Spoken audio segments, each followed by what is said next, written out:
Okay, so tonight I'm going to redo this A-pillar right here. I got to take that off. So if you recall, this little piece down here is quite loose.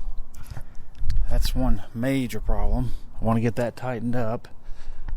The other problem is I really meant to get this wire over here so it can kind of go down this channel, and then there's a place in here to run this thing in the side, you know, that it won't be out, and you'll see when I get this off again. I'll point it out to you.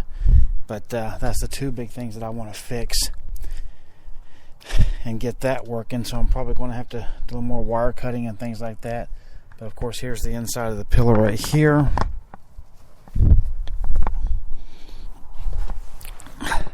First step is to take off the grab bar right here, and you just get you a little flat screwdriver and just put it down in here, and you can pry these things off like that. And you can see the bolt down in there, and then same thing right here. Well, I done good with both of those, didn't I? Now, I can't recall if those are 12. Apparently those are a 10. Let me see, that's my 10 millimeter right there. See, I think those are 12. Let's see. Well, my deep well won't fit in there. So, they got a big screw head on them as well. So, hang on a minute, let me get... Okay, so here you can see, hopefully you can see, I got my grab bar off there.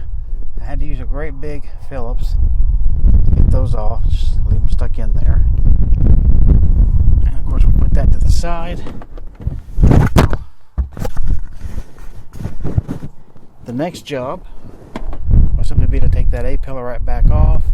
So you just sort of kind of pry it off, because there's nothing else holding it. So we'll pry that off in a second, and then we'll pick it up from there pretty easily. I got my little nut off there. Just wanted to show you. I was leaving that bar on there this time. You remember, I bought my 10 millimeter here, my extra long one, deep well of course, and I had to use a short extension to get in there and kind of fiddle around those wires. You remember our two little wires there, hopefully. And but sure enough, loosen it up. I'd say about 10 turns or so, something like that. And stuck my trusty little magnet in there, and boom, there she is. So I'm going to leave her stuck on there until we get ready to button this thing back up here in a little while. So now let's go outside and pop that outside on. Now, in case you want to know the high-tech way that I get the A-pillar off of the outside of the vehicle, I use a plastic eye scraper to get up underneath of it and just pop it, and it seems to work pretty good. So that's the high-tech way of getting that off. But this rubber here, I think the reason it's loose, if you look up here, you can see there's a little black rubber piece there, and there's one down here. But there seems to be one missing there and one missing there. So I'm just going to try to glue this thing down in place, because even here you can see, it's loose. It's not form-fitting that thing. So I think that's actually the problem with that part of it. So I'm going to glue that, and then we'll move on with the rest of it. Okay, so you can see I got my A-pillar off. 3 of these broke this time instead of 4. We have taped this down here, as you can see, or hopefully you can see that that's better. At least that's my plan. So we got that more in the crevice up here. And then I've wired these up here to give them a little bit of cushion when they go in that hole. And so you can see again, I've cut my wires here. Of course, I got to take that little bit of black tape off of there and splice these. But once I do that, then the big plan is, as you can see, I've already replaced all of the 3 that broke and got those in there. What I'm going to do is I'm going to feed my wire right here down out to here and down, and then it'll go right through here, because that is that big hole right there, and that's where those wires will feed through at.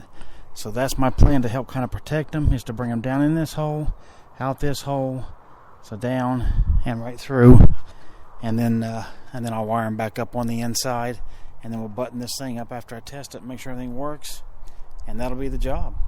So I'm going to make this an addendum, and once I get it all kind of buttoned up, I'll give you a show here. Okay, one thing I left out and forgot to tell you is, you remember down here, this was our loose part here, and you can see it's pretty tight now. And the reason it's tight is, whoa, don't want that to happen, is simply because we used crazy glue. Put down on the sides, held it down for a little bit, and seems to be holding it pretty good. So I think, like I said, because that little black thing and that little black thing, which looks like that, is missing, that's not holding that down as good. So we put the crazy glue on it, and that seems to be holding it. So now let's put this thing together, and let's see what we got. Here you can see that got the A-pillar back on, got the inside back together, and just to show you, get my switch here. If you look in there in the garage, you see my light still works. So here, I'll leave it on. I'll bring you around here and show you. There it is. Alright, so successfully done that part. Now there's one more part that I want to do tonight, and that is right here. I want to take, this is a wire to my switch here. I don't want to touch that, but on these, I'm going to chop these off to somewhere's in here, and then I'm going to put those together, of course, so I can just feed that up there, and then it's going to be completely out of my way. I don't have all this extra junk in my way that I don't need. So I'm going to go ahead and do that, and then that pretty much will finish up this part of the job until I get another switch, because I still just got that regular switch that came with it. But once I get that, I'll probably make a video out of putting that in, how to take all that apart, put that over in the center. But this right here should hopefully help you out. If you do this job, just be aware that I don't know, this thing still never seems to go on here completely 100%. I mean, it's tight, but there's a little bit of play in it. So, I don't know. I think some people may have a better idea of, there's people that I've seen, they just run their wire right down along here, and then they'll take it down and under and put it in their battery there. That's probably maybe even a better way to go. This just hides it even more if you want to do this, but it does add complexity. I'm going to admit that up front. So hopefully, though, this helps you out. Like I said, I'll put a little thing in the other video that'll point to this one, so that you can go and see this part, so you don't mess things up like I did. And hopefully this will definitely help everybody out. So hope you enjoyed it. Thanks for watching. Okay, if you look down here, I know it's kind of dark, but hopefully you can still see. You see this one wire, but that wire is the switch. Okay, once I get that switch taken care of, as I said earlier, then that'll be out of the way as well. But if you look, you won't notice that those other two wires, or that one big piece of wire, is hanging down there. And of course, that's because right here is all the extra that I cut off. So I took this much wire, which is quite a bit. I would say 2.5, 3 feet of wire that I've cut off, put all this stuff back together, and then just to prove, we'll flip our switch on. See our lights come on right there, and again you can see we're all buttoned up there. We're all buttoned up on the inside, and like I said, the wire is out of the way. So other than the switch, this is a completed job. So this will be the end of it. So again, I hope you like these videos, hope you appreciate them and use them and share them. If you haven't subscribed to me, I hope you will, because as little other projects come up, I will be doing those as well. So look forward to hearing your comments on this and what you think, and how your own lighting setup gets going. So I appreciate that and looking forward to it. Y'all take care. Bye now.